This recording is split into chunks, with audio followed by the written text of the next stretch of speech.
So the Premier League season has started. Man United versus Arsenal का match था कल. Arsenal came out as 1-0 winners.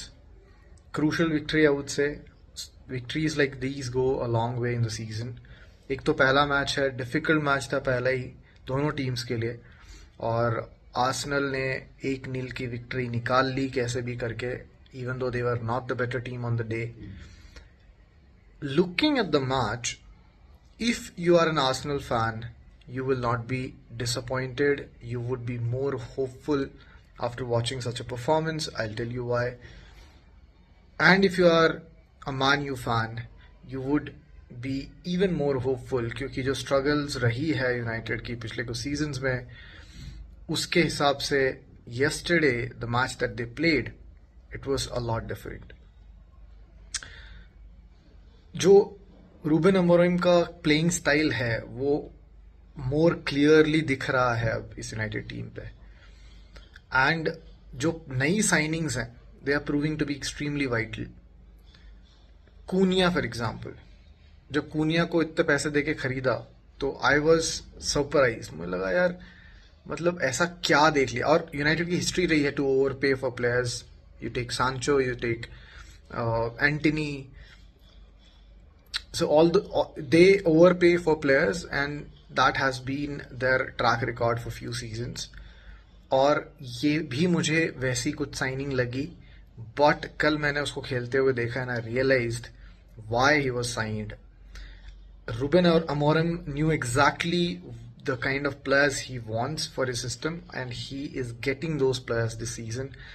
वो players जो बाकी बड़े क्लब्स के रडार पे नहीं थे, he went for those players, and you can see on the pitch कि क्यों ऐसा उसने किया.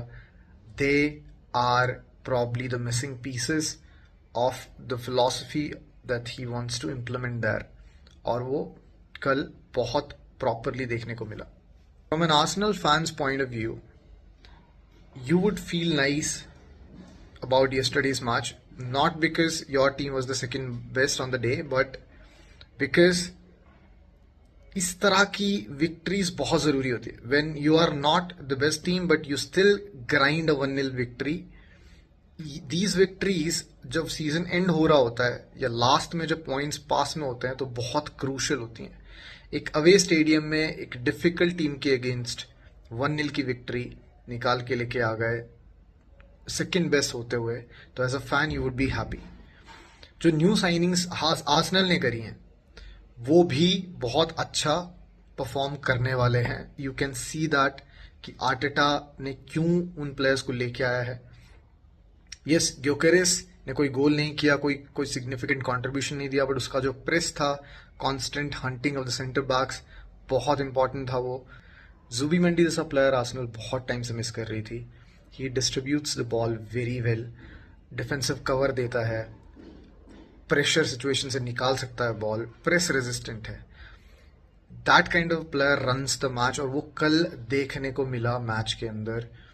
एंड इवन मिडवे के उसको उतना टाइम नहीं मिला पिच के ऊपर, but he is a proven player. Chelsea में यूटिलिटी प्लेयर है, off the bench I think is going to do a lot of wonders for Arsenal this season. I like the player, I like his work ethic also. A very good alternative I would say. And Arsenal overall looked comfortable even when they were pressing upwards. Same set piece goal. It was not a foul on the keeper. वहाँ नहीं जाते हैं, नहीं था. Let's not go there. It was a fair goal. Keeper को उनके defender के, उनके प्लेयर के अराउंड जाना चाहिए, because that's you have got your hands. वो एडवांटेज किसी और के पास नहीं है, तो you need to make your own space. तो खैर फाउल तो नहीं था वो. It was a fair goal. And set pieces पे फिर से आर्सेनल ने एक और गोल किया. They have been doing that consistently since last season, और ये एक सुपर पावर की तरह उनके लिए. Apart from that, generic play was great, at least to start with. Later जब यूनाइटेड ने सेकेंड हाफ में काफी चेंजेस किए, they started playing a lot better. तो वो प्रेशर जब लेने की बारी आई आर्सेनल की, वो भी उन्होंने बहुत अच्छे से किया. And that is what makes up a very good team. अभी तक उनका सपना सेकंड आने का रहा है.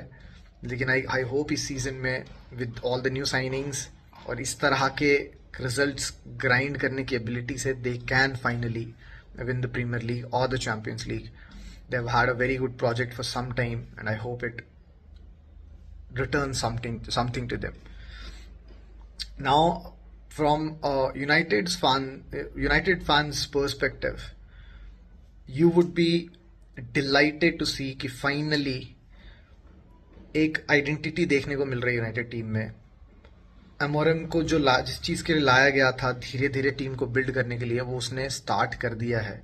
जिस तरह की साइनिंग्स उसने की हैं, जिस तरह से यूनाइटेड प्रेस कर रही थी, जिस तरह से they were making that one long pass, और वो ब्यूमो, आई होप मैं उसका नाम ठीक से ले रहा हूँ, उसको ढूंढ रहे थे and he was creating a lot of problems on that right wing. And Kuniya का जो बॉल ड्राइव करने की एबिलिटी है, supremely good. So, if you are a United fan, you would be delighted. You would be hopeful for what's going to come this season, and I think there is a lot to come from this Man United team. I'm not saying that they are contenders for anything. At best, I think they are going to finish in top 4 or even 5. अगर 5th team जाती है Premier League से for Champions League, but they will qualify for the Champions League. I can see that. But अगर कुछ ऐसा हो जाता है, they literally start playing the way Amorim wants to play, that might just change things for them. हो सकता है वो top 2 के लिए, top 3 के लिए कंटेस्ट करें. तो let's see. As a neutral fan, मुझे बहुत बढ़िया मैच लगा देखने के लिए. It was at least end में it was attack versus defence. Arsenal consistently defend कर रही थी और बहुत अच्छे से डिफेंड कर रही थी. United were consistently trying to get in to score a goal, to score the equaliser. They were, I would say, kind of unlucky to not come out with a draw at least in this match, but matches like these they will face a lot in the season. They're going through a transition, but as a United fan, आपको hopeful होना चाहिए. You should be happy.